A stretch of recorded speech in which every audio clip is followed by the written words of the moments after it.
Hasta 2012 no se había reportado ni un tipo de material genético como este así sintético. Entonces se hicieron polímeros en el que cambiaron la base nitrógeno, el azúcar, y se percataron que tenían la capacidad de transmitir la información genética y lo llamaban CNA porque son xenobióticos, que son extraños al cuerpo.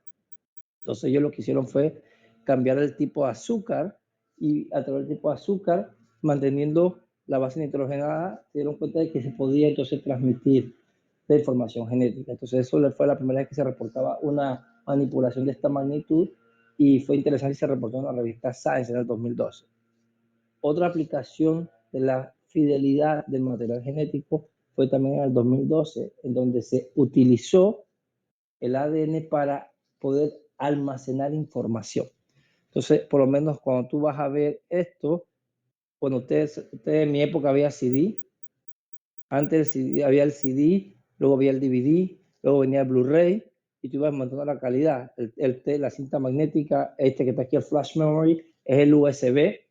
Cuando yo comencé era la onda era tener 256 megabytes, si tú tenías 256 megabytes, tenías información de todo. Aquí está el disco duro, sí, distintas maneras en las que han podido almacenar información y a través del ADN lograron almacenar esta cantidad de bits. Entonces, para que ustedes vean que hay aplicaciones que se están desarrollando a través de esto para poder utilizar el material genético para otros tipos de aplicaciones tecnológicas, no necesariamente es lo que estamos acostumbrados. Entonces, cuando se habla de las bases, se habla de las purinas y las pirimidinas, que son las bases nitrogenadas que están constituidas dentro del ADN. Entonces, las pirimidinas es la base más chica y la purina es la base más grande. ¿Cómo uno se aprende esto? Nombre corto, base grande; nombre largo, base chica. Entonces, las purinas son adenina y guanina, mientras que las pirimidinas son citosina, timina y uracilo. Solo que la timina está en el ADN, mientras que el uracilo está en el ARN. Entonces, otra cosa importante dentro de los ácidos nucleicos, se sabe que se necesita el grupo fosfato para formar ese enlace fosfodiéster, pero también se ha reportado, por lo menos las bacterias que crecen en lugares ricos en arsénico, se ha reportado que ellas, en vez de tener fosfato, tienen arsénico. Entonces, eso fue importante porque no se había reportado hasta el 2011. Eso, si la memoria no me falla, era un lago en California. Entonces, en ese lago en California lo que vieron es que como el lago era rico en arsénico, entonces la bacteria, en vez de incorporar en su metabolismo grupo fosfato, incorporó arsénico, y eso es lo que lo tiene incorporado en los ácidos nucleicos. Entonces, cuando se habla de nucleótido, es la base, el azúcar y el grupo fosfato. Cuando se habla de nucleócido, es la base y el azúcar. Entonces, estos son los desoxirribonucleócidos que tú tienes, que es A de A, para decir que tiene D, porque le falta un OH aquí, o de AMP, son las distintas nomenclaturas en que uno puede verlas. Igual los ribonucleótidos. Este es el nucleótido, tal cual como en anti, es lo que está en negro, y el nucleócido es tal cual, es lo que está en rosado. Esa es la diferencia entre un nucleótido y un nucleócido. Entonces, para esta parte tienen que estudiarse 3 experimentos. Los voy a poner en el tercer parcial. Uno de esos experimentos, realmente son 4, pero uno de los 4 para que lo copien, para que lo tengan que colocar la parte experimental, cómo llegaron a la conclusión. Bien, hay 3 experimentos que son reconocidos para determinar que el ADN era el material genético.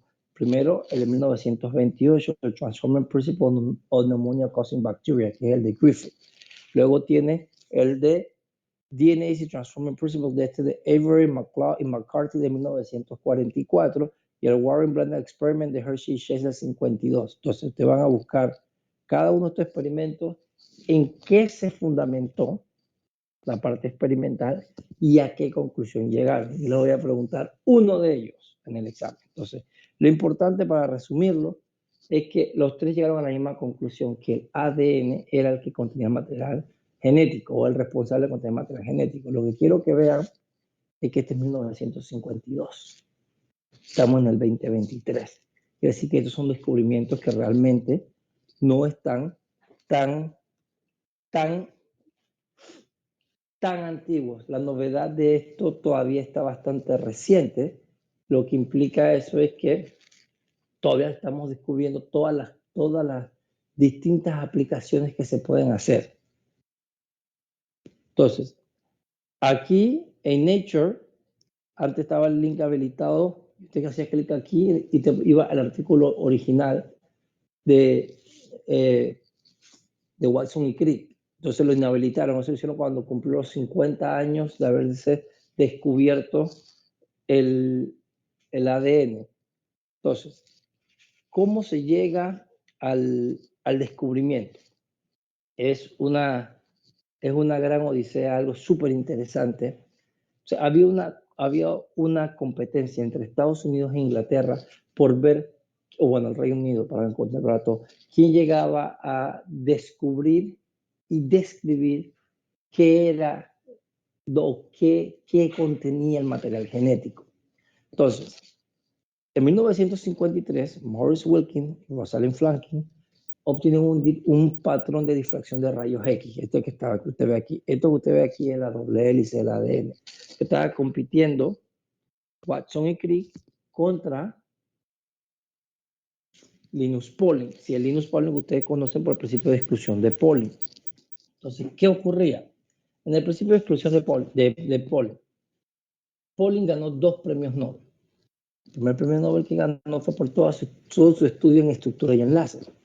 Eso le llevó al premio Nobel. Y el segundo premio Nobel que él ganó fue el premio Nobel de Química. Entonces, como ganó un premio Nobel de la Paz. ¿Por qué? Porque estábamos durante la Segunda Guerra Mundial. Entonces, que la guerra se estaba llevando en Europa y Linus Pauling decía que la Segunda Guerra Mundial era un problema de Europa y que Estados Unidos no tenía por qué involucrarse en esa guerra. Como él era un advocate, era una persona que hablaba de tal manera que Estados Unidos no tenía que inmiscuirse en ese asunto, pero un asunto de Europa, y era un tipo que ya tenía un premio Nobel, era un científico reconocido y respetado, su opinión valía mucho. Entonces, ¿cómo la gente estaba muriendo? Producto de la Segunda Guerra Mundial, y él era uno de los que estaba diciendo que Estados Unidos se inmiscuyera, y los aliados querían que Estados Unidos entrara para apoyarlos. Entonces, él fue declarado non grato en el Reino Unido. Al ser declarado non grato en el Reino Unido, él no tuvo acceso a este patrón de difracción de rayos X. Entonces, ¿qué ocurre? En la carrera por descubrir o elucidar la estructura del ADN, Linus Pauling presenta una publicación primero que Watson y Crick. Cuando él presenta la publicación, entonces él postuló una estructura incorrecta, que es la estructura de triple hélice, en 1953, par de semanas previas a Watson y Crick. Entonces, si él hubiera tenido este patrón de difracción de rayos X, estaríamos hablando del modelo del ADN de Linus Pauling y no el modelo de Watson y Crick. Esa es la importancia de la evidencia científica y la experimentación. Entonces, Maurice Wilkins y Rosalind Franklin generan el patrón de difracción de rayos X. Linus Pauling no tiene acceso al mismo. Genera su publicación en la que él habla de la triple hélice del ADN. Entonces, ¿qué hizo Watson y Crick? Como tenían el patrón de difracción de rayos X de Rosalind Franklin y Maurice Wilkins, utilizando los estudios de Chargaff, que es la regla de Chargaff, que dice que la cantidad de adenina es igual a la cantidad de timina, la cantidad de guanina igual a citosina, o sea que la concentración de purinas debe ser igual a la concentración de pirimidina. Él publicó esto en 1949 haciendo distintos estudios en distintos organismos y se dio cuenta que la correlación existía. Entonces, utilizando el patrón de difracción de rayos X de Rosalind Franklin y Maurice Wilkins, más lo publicado por Chargaff, entonces Watson y Crick, aquí está Watson y Crick, aquí está su modelito a escala, postulan el 25 de abril de 1953 la estructura de la doble hélice de los ácidos nucleicos, después de Linus Pauling. Entonces, este es un extracto de su publicación. Y lo que me gusta es la simpleza de la redacción. Nosotros que hablamos inglés como segunda lengua, cuando vamos a escribir un artículo científico queremos que el revisor vea que tenemos la capacidad de redacción, y entonces lo que hacemos es tratar de usar palabras muy sofisticadas. Sin embargo, el que habla inglés como primera lengua no hace eso. Entonces, ¿qué dice en el artículo? Entonces, lo voy a hacer la traducción. Deseamos sugerir la estructura para la sal del ácido desoxirribonucleico. Esta estructura tiene algunas características novedosas, de las cuales son de interés considerable biológicamente hablando. Y luego con esto dicen, no se nos ha escapado ver que el apareamiento específico que estamos postulando inmediatamente sugiere un posible mecanismo de copiado del material genético. Así de sencillo. Entonces, eso lleva a lo que usted conoce ahora del apareamiento de bases tipo Watson y Crick, en la que A se aparea con T y tiene 2 puentes de hidrógeno, mientras que citosina se aparea con guanina y tiene 3 puentes de hidrógeno. Y eso genera el modelo de apareamiento de base tipo Watson y Crick. Entonces, cuando tú tienes la doble hélice, tienes una que va de dirección 5' a 3' y otra que va de dirección 5' a 3', porque son complementarias. Y genera 2 secciones que se conocen como, en inglés es major groove y en inglés es minor groove, pero en español lo llaman el surco mayor y el surco menor, que son regiones de interacción. Entonces, cuando tú ves el surco mayor y el surco menor, lo que está viendo realmente son los átomos que están expuestos. Y estos átomos que están expuestos son los que permiten cierto tipo de interacción. Son para interacciones ácido nucleico-ácido nucleico, interacciones ácido nucleico-proteína, interacciones ácido nucleico con moléculas pequeñas. Entonces, hay 3 formas específicas del ADN, la A, la B y la Z. Entonces, cuando tú vas a ver las 3 formas, la que predomina a nosotros es la forma B.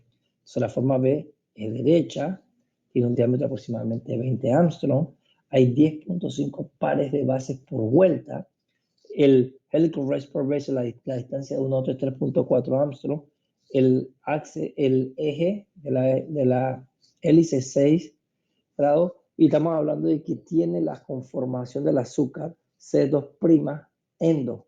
Quiere decir que ese es el carbono que sale del plano. Y la conformación del enlace glicosídico es anti para esta. Entonces, la forma A, aquí también es anti. Lo que cambia es que aquí es el carbono 3 del azúcar que está fuera del plano. Eso ayuda o coayuda. ¿Para qué? Para la parte de la estabilización de la doble hélice. Entonces, una pequeña cantidad del ADN en la célula puede adoptar localmente la conformación Z, esta que está aquí, donde la secuencia tiene una alternancia de la base purina y pirimidina. Si la forma A, que está aquí, es una forma que se encuentra en muestras deshidratadas de ADN, pero normalmente en las células. Por eso que se hablan de las 3 formas del ADN. La que demostró que predomina es esta forma B que está aquí. Entonces, cuando uno habla de la doble hélice y cómo se forma la doble hélice, nosotros tiene que hablar de interacción y tiene que hablar de estabilidad. Entonces, hay factores que determinan la estabilidad de la doble hélice. Entonces, tú tienes interacciones hidrofóbicas, tienes el apilamiento de bases, tienes la repulsión por las cargas negativas de los grupos fosfato y tienes el apilamiento de base tipo Watson. O sea, para que la doble hélice del ADN se forme bajo estas condiciones, estamos hablando que todas las fuerzas que favorecen la formación de la doble hélice tienen que ser mayor que las fuerzas que desfavorecen esa formación, de manera tal que el delta G sea negativo, o sea, para que sea espontánea la formación bajo condiciones fisiológicas. Si las fuerzas que desfavorecen la formación de la doble hélice son mayores que las fuerzas que la favorecen, entonces no se forma de manera espontánea la doble hélice. Entonces, ¿cuáles son esos factores que estabilizan la hélice? Las interacciones hidrofóbicas y el apilamiento de bases. ¿Por qué? Porque tú tienes la parte voluminosa de las bases y aparte tienes que va la base una encima de la otra. O sea, eso lo que hace ahí es que la doble hélice esté favorecida entálpicamente. Cada vez que hablamos de interacciones débiles no covalentes, estamos hablando de contribuciones entálpicas. Entonces, ¿por qué se opone entrópicamente? Porque estás ordenando, es un proceso de ordenamiento. Entonces, interacciones iónicas. La doble hélice tiene una gran cantidad de grupos fosfato. Entonces, si esos grupos fosfato no tuviesen contraiones, magnesio o manganeso, ¿qué ocurre? Esa carga negativa va a generar repulsión. Al generar repulsión no se va a estabilizar la doble hélice. Y la última son los puentes de hidrógeno. Entonces, esos 3 de GC y 2 de AT, toda esa cantidad de puentes de hidrógeno, o sea, ustedes ya saben que los puentes de hidrógeno son marginalmente estables. Pero si tú tienes miles de puentes de hidrógeno, todo eso contribuye a la estabilidad. Entonces, bajo condiciones en la cual la doble hélice se forma de manera espontánea, las fuerzas que estabilizan todas estas interacciones son mayores que las fuerzas que las desestabilizan, de manera que el delta G es negativo y se forma de manera espontánea la doble hélice. Entonces, uno ve y está acostumbrado que tiene la doble hélice y uno habla aquí del apilamiento de base tipo Watson, formación de puente de hidrógeno, pero también por el apilamiento de base también tienes puente de hidrógeno hacia arriba. Entonces, también contribuyen a la estabilidad de la doble hélice.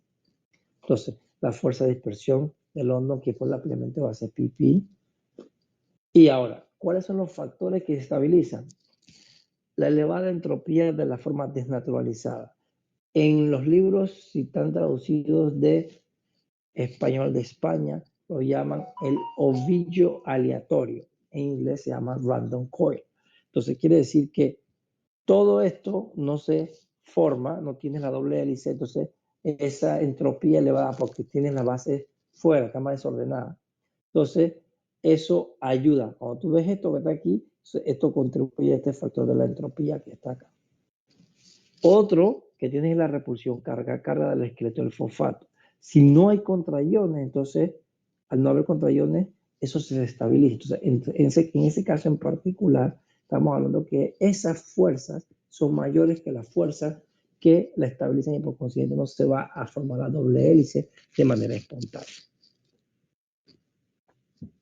Entonces, cuando tú vas a desnaturalizar a la doble hélice del ADN, tú ves aquí la forma nativa y tú ves que cuando tú la abres, ves que hay un incremento en la absorbancia y tú puedes verlo fácilmente que se comporta tal cual como las proteínas que tuvieron que haber visto el semestre pasado. Que el proceso de naturación de proteínas es un proceso abrupto y cooperativo. ¿Qué quiere decir con eso? Con la ruptura de la primera interacción, facilita la ruptura de la siguiente interacción, así sucesivamente, y se rompen todas las interacciones. Y tú pasas de la forma nativa a la forma desnaturalizada. Entonces, eso es importante porque eso significa que hay cooperatividad. Entonces, de igual manera, con la formación del primer puente de hidrógeno, forma el siguiente, siguiente interacción y se va a la forma normal del ADN o de la doble hélice. Entonces, cuando se habla del ADN como tal, y tú estás viendo la forma en la que tú puedes desnaturalizar el ADN, tú tienes que ver la estabilidad. Entonces, esto que está aquí en la mitad se conoce como el TM, que es la temperatura de fusión, en la que la mitad de la población está en su forma nativa y la otra mitad está en su forma desnaturalizada. Entonces, si yo tengo bases, que es el ejemplo este que está aquí, ve que G más C porque son 3 puentes de hidrógeno, y AT son 2 puentes de hidrógeno. Entonces, la TM es igual al delta G, a la TM es igual a que a delta H menos T, delta S, esto va a ser igual a 0. Entonces, estamos hablando que la temperatura de fusión, tú tienes los factores entálpicos de los factores entrópicos. Entonces, las doble hélices que son ricas en guanina y citosina son entálpicamente más estables que las ricas en AT. ¿Por qué? Porque tienen 3 puentes de hidrógeno versus 2 puentes de hidrógeno. Mientras que el delta S de fusión por par de bases es cerca del mismo para todas las moléculas. Esto quiere decir entonces que el delta H de fusión para el ADN que es rico en GC es mayor que el delta H de fusión para un ADN que es rico en AT. Y lo ves aquí. Entre mayor contenido tengas de G más C, mayor es la temperatura de fusión. Entonces, la pregunta también siempre es, ¿por qué se escogió al ADN para llevar el material genético y no al ARN? ¿Por qué? El ADN es químicamente más estable que el ARN, porque al no tener este OH en la posición 2', evita este tipo de ataques. ¿Qué quiere decir eso? Tienes una base cualquiera y la base viene y abstrae el protón que está aquí, se genera aquí una carga negativa. Entonces, ¿qué ocurre? Esta carga negativa que está aquí está próxima y bien orientada para hacer un ataque nucleofílico a ese fósforo. Si vas a hacer ese fósforo, se rompe y formas esta mezcla de derivados que tienes así y has acortado la carga. Entonces, quiere decir que si el ARN fuese el que tuviese el material genético, tú estarías susceptible siempre a un tipo de ataque como este, de cualquier base. Puede ser una enzima que venga y le quite el protón, un residuo de lisina, que venga y le quite el protón y genere esa cantidad, o cualquier base que esté en el sistema fisiológico. Y eso lo que va a hacer es que no vas a poder copiar el material genético porque no va a ser estable y no vas a poder mantener esa información. Otra cosa importante es que el ADN es genéticamente también más estable que el ARN. Si tú tienes la citosina puede sufrir una desaminación oxidativa. ¿Qué quiere decir eso? Le quitamos la amina y se oxida. Entonces ahora tienes este grupo carbonilo que está aquí, que no estaba acá. Entonces tú pasas de citosina a uracilo. Es una sustitución mutagénica de una base. Entonces ya tú sabes que esta se aparea con guanina, aquí hay 3 puentes de hidrógeno, y esta se aparea con adenina y aquí hay 2 puentes de hidrógeno. Entonces, ¿qué ocurre si tienes uracilo que va en el ARN y no lo tienes en él y lo tienes en el ADN? Entonces hay una enzima de reparación que se conoce como la ADN uracilo ADN glicosilasa. ¿Qué hace? Corta donde está esa base y la sustituye con una citosina y elimina ese daño mutagénico. ¿Qué pasa si la enzima de reparación no logra quitar esto? No pasa nada. Hay otra enzima que se llama timilato sintasa que viene y le pone un metilo aquí, ¡pap! Y tú continúas. Entonces, tiene mecanismos de reparación al ADN que garantiza que sea genéticamente mucho más estable que el ARN. Entonces, ese es para que tengan una idea generalizada de los nucleótidos, nucleósidos, el ADN, la estabilidad, todo esto. Entonces, cuando uno va a hablar de la replicación, que es como tú sintetizas el ADN, habían 3 posibles mecanismos para que se llevara a cabo esto. Tiene la cadena madre, las dos hebras madre, ¿verdad? Entonces tú decías, el proceso de replicación del ADN puede ser conservativo, quiere decir que con las 2 cadenas madres generas 2 cadenas hijas. Puede ser semiconservativo, una cadena madre, una cadena hija, una cadena madre, una cadena hija. O puede ser dispersivo, que tú dices pedacitos de ambas cadenas. Entonces, este es el cuarto experimento que tienen que saber, que es un experimento sencillo que hizo Mixon y Stowe, y ellos determinaron sencillamente, ustedes lo van a ver cuando lo busquen, que por diferencia de peso llegaron a la conclusión que la manera en la que se replica el ADN es de manera semiconservativa. Entonces, la replicación del ADN, para que se lleve a cabo la síntesis, tú tienes que abrir la doble hélice. Entonces tú vas a tener que a partir de cada cadena madre se genera una cadena hija. Entonces, ¿cómo se lleva a cabo la replicación? Entonces, aquí le tengo el resumen de todos los capítulos que se buscan información genética. Tienen que estudiar para esto solamente lo que está en las diapositivas. No tienen que buscar más allá de lo que está en la diapositiva y solo los 4 experimentos que les dije que tenían que estar. Igual tienen que saber dibujar la estructura de los ácidos nucleicos, es normal porque son químicos, pero la replicación, ¿cómo se lleva a cabo? No es un proceso de nuevo. ¿Qué quiere decir eso? Que no se lleva hacia la nada, necesita una cadena existente. Es un proceso exergónico, quiere decir que es espontáneo. Es semiconservativo porque es una cadena madre con una cadena hija. Requiere un iniciador o cebador que se conoce como primer, que usualmente es una cadena pequeña de ARN. Y obviamente necesitas tus bases nitrogenadas, tus nucleótidos. Entonces, tienes una cadena molde o plantilla, necesitas magnesio ¿Para qué? Para estabilizar esas cargas negativas. Requiere la ADN polimerasa, que es un complejo enzimático. ¿Y qué ayuda a hacer esto? La hidrólisis del pirofosfato, fosfato inorgánico, proporciona la energía necesaria para empujar la reacción, porque este es un proceso de, ¿cómo lo ves? Un proceso de ordenamiento, porque tú tienes entonces aquí el nucleótido que va a entrar y tienes tu cadena aquí, este es tu template strand, que es tu cadena, tu plantilla, y este es tu cebador. ¿Cómo se da la replicación? Es complementaria a partir de, si aquí está T, aquí va a entrar A, si aquí está A, va a entrar 3, si aquí está C, entra G, así se complementa. ¿Tú qué requieres? Entonces, como esto lo vas a ordenar, porque esto está libre, y tú lo vas a pegar aquí. O sea, al pegarlo aquí, cuando va entrando, se da el ataque nucleofílico y tienes pirofosfato que sale. O sea, la hidrólisis de pirofosfato es lo que empuja la reacción para hacer que sea favorable. Porque recuerden que el pirofosfato es menos 33.5 kJ por mol la hidrólisis del pirofosfato. Entonces, la ADN polimerasa es un complejo enzimático. O sea, que no es una sola enzima, así como sencilla, tiene distintas funcionalidades. Entonces, el nucleótido entrante es seleccionado en función del apareamiento de base tipo Watson y Crick. El crecimiento de la cadena es en la dirección 5'3', siempre. Entonces, ella como no puede iniciar la síntesis de ADN de nuevo, requiere la cadena preexistente, que es ese primer cebador. Y además de las polimerasas, hay otras proteínas que se requieren para que el ADN pueda replicarse. Entonces, complementario, ¿y cuáles son esas proteínas que se requieren? Las proteínas helicasas, que son enzimas que catalizan el desarrollamiento de las cadenas. O sea, tú la vas a separar, tienes que abrirla para que cada cadena pueda actuar como molde. Tienes lo que se llama la proteína de unión a la cadena única, que en inglés se llaman SSB, que son importantes porque cuando se une a la cadena que se está separando, se previene de que se vuelvan a unir las dos cadenas y las previene de la degradación por la actividad de las nucleasas. Y requiere unas enzimas que se conocen como topoisomerasa, que lo que hace es que cataliza la relajación de las cadenas porque el ADN está súper enrollado. Requiere de la ADN ligasa, que la síntesis de una cadena es continua y la otra es discontinua. Así como son un pedacito que se conoce como fragmentos de Okazaki, requiere de la ADN ligasa que se encarga de unir esos fragmentos de Okazaki.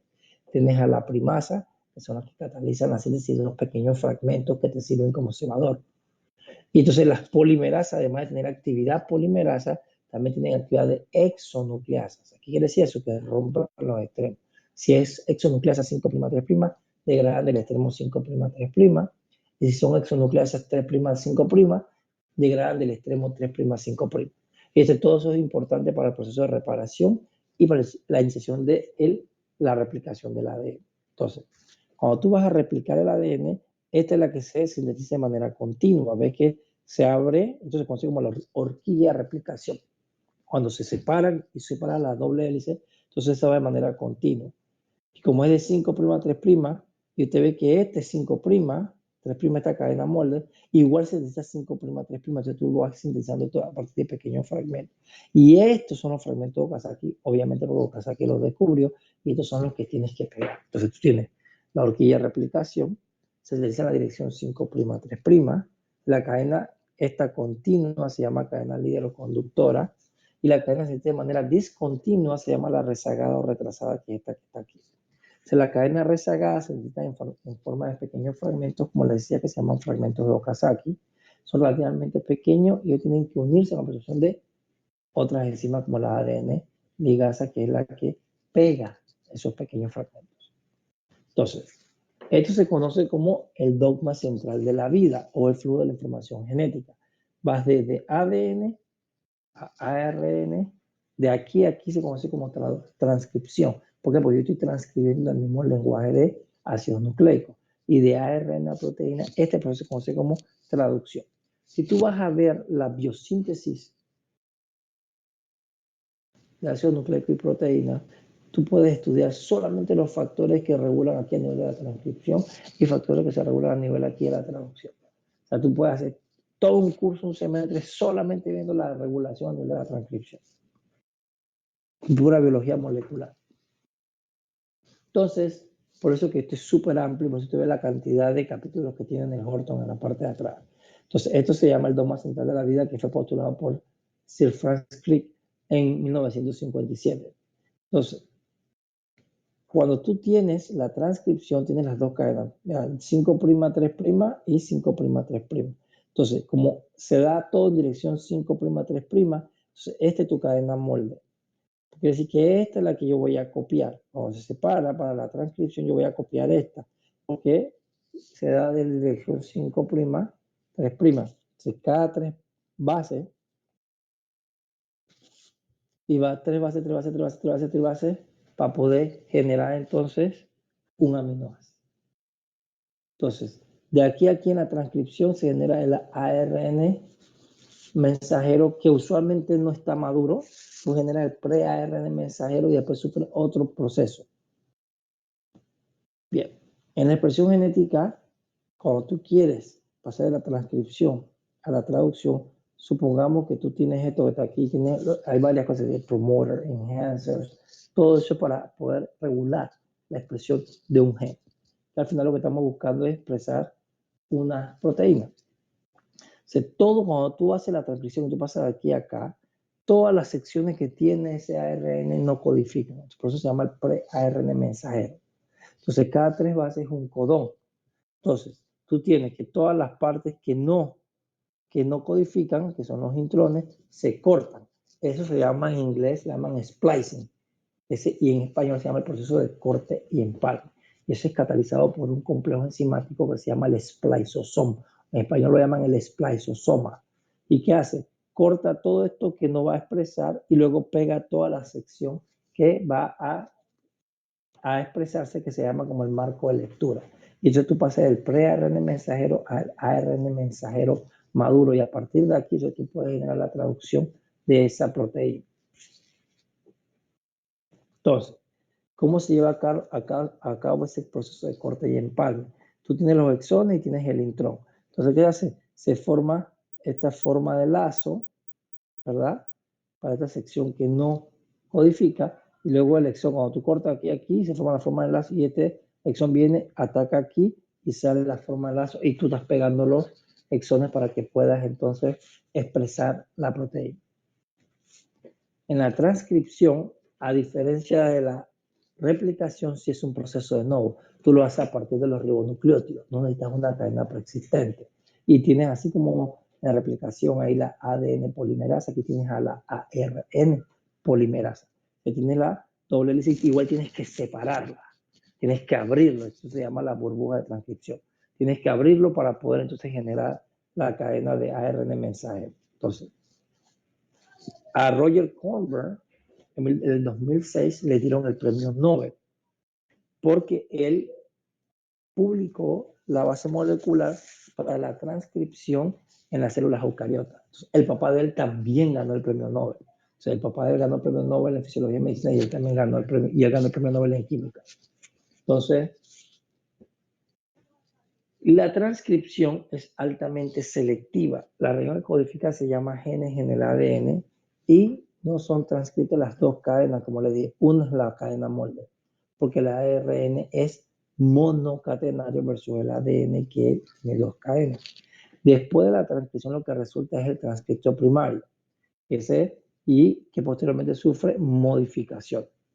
Ese proceso de corte y empalme. La cadena crece en la dirección 5', 3', y tú tienes tanto las proteínas como el ARN de transferencia de ARN ribosomal son producto del proceso de transcripción.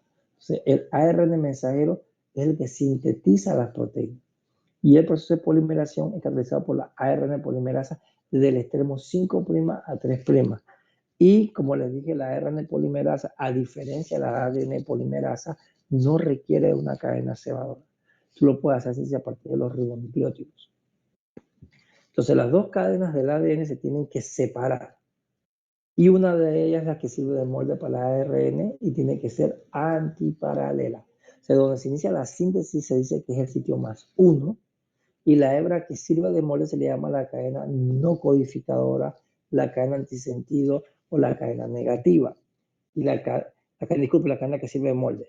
Y la cadena que no sirve de molde, o sea, esa es la que yo estoy copiando, es la cadena codificante o codificadora, cadena sentido o cadena positiva. ¿A qué me refiero? Esta que está aquí es la que yo voy a copiar.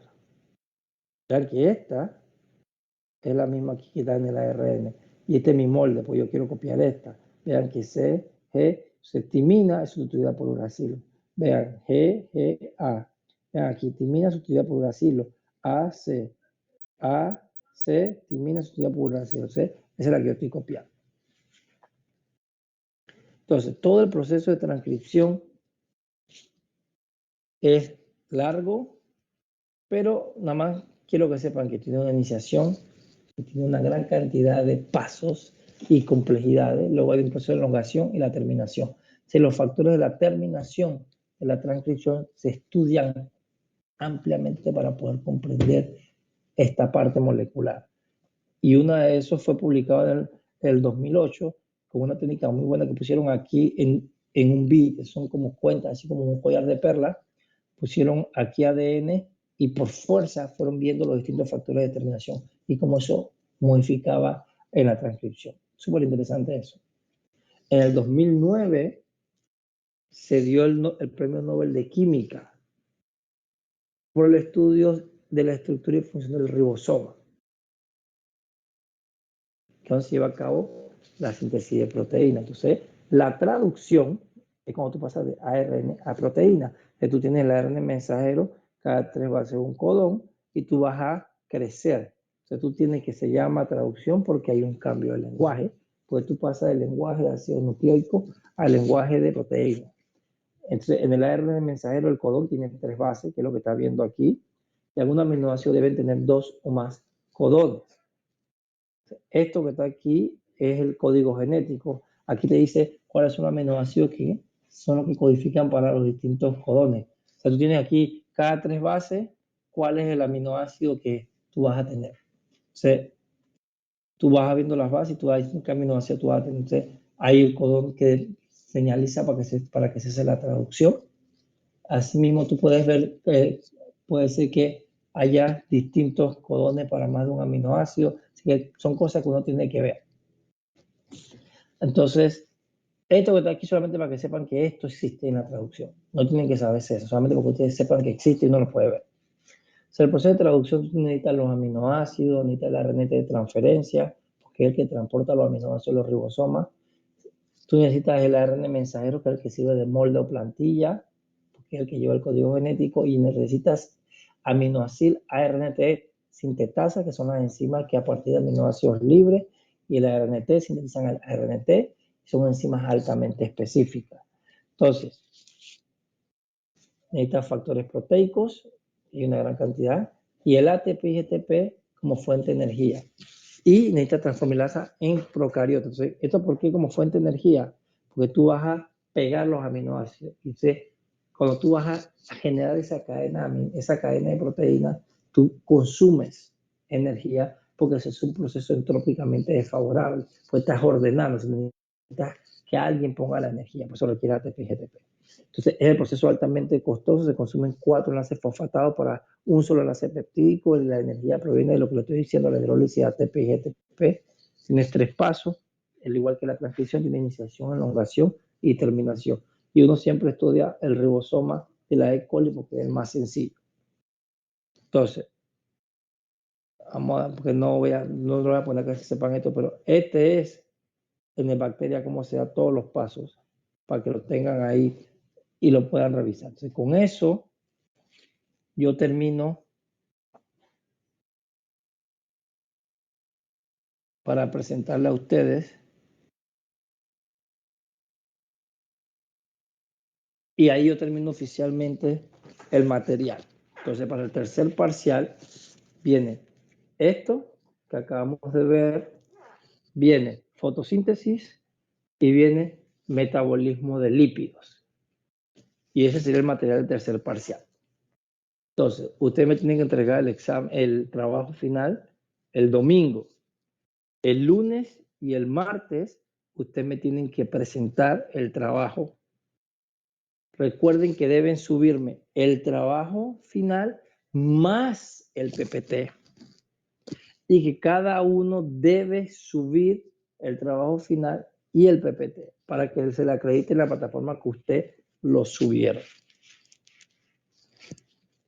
Entonces,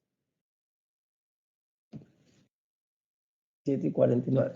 Cualquier duda final que tengan sobre el trabajo, me pueden consultar en el transcurso de la semana, y a partir del lunes y el martes la clase es suya. Ustedes son los responsables de presentar su trabajo final. Recuerden el formato que les solicité. Recuerden presentarlo de manera coherente y recuerden que todos los miembros del grupo tienen que hablar. Todos. Si la próxima semana seguimos virtual, no pasa nada. Ustedes presentan igual y lo hacen por la virtualidad. Si es presencial, entonces venimos acá y lo hacen presencial. Así que no, por eso no se preocupen.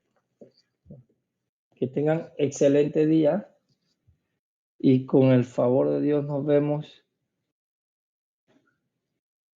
la próxima semana el lunes. Gracias, profe, igual. Bendiciones. Chao, profe. Chao. Profe, una Dígame. pregunta. Pregúnteme, ¿quién me está preguntando? Amanda, Dígame, Amanda. antes de que nos fuéramos virtual, yo le entregué mi parcial 1 para que lo revisara.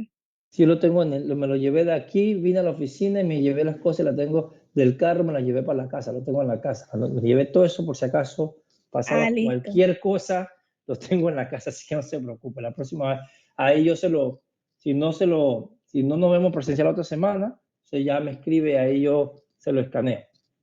Para Dele, que lo profe. tenga, no se preocupe. Dele, gracias. De nada.